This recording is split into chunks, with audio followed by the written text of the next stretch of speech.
எல்லாருக்குமே சந்தோஷமான வணக்கம். எல்லாருமே நல்லா இருப்பீங்களா அப்படின்னு சொல்லி நம்புறேன். நானும் நல்லா இருக்கேன்.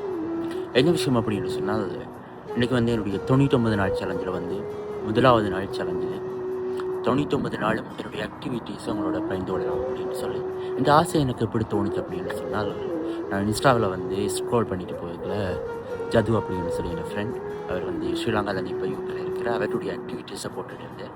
அதை பார்க்கும் பொழுது எல்லாருமே 100 நாள் அப்படின்னு சொல்லி போட்டிருந்தாங்க. நான் 99 நாள் அப்படின்னு சொல்லி தொடங்கும் அப்படின்னு சொல்லி இந்த 99க்குள்ள பல்வேறுடைய கிண்டல்கள், ஏமாற்றங்கள், பல ஆசைகள், நிராசைகள் எல்லாமே இருக்குது. கண்டிப்பாக எல்லாத்தையுமே என்னோட பகிர்வேன். ஒரு அனுபவ பயிர் தான் இது. பல்லு கொதி எனக்கு. அப்போ பல்லு பிடுங்க போகிறேன் என்எஸ்எஸில்.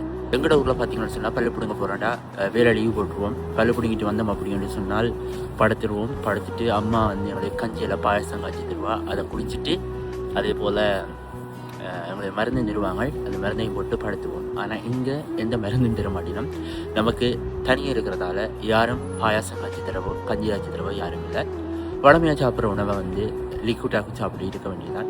இங்கே பார்த்தீங்கன்னு சொன்னால் பெயின் கில்லர் அப்படின்னு சொல்லிட்டு கூட பெரடோரை தான் யூஸ் பண்ணுவாங்க. நானும் பெரடோரை யூஸ் பண்ணிட்டு வேலைக்கு திருப்பி கிளம்பிட்டு இதுதான் வெளிநாட்டு வாழ்க்கை. என்னுடைய காரணிகள் பெரும்பாலும் அனுபவ பயிர்வாக இருக்கும். நான் எதிர்நோக்கிய பிரச்சனைகள் ஞாபகத்துக்கு ரெடியாக இருக்கேன். மறக்காமல் என்னை ஃபாலோ பண்ணுங்கள்.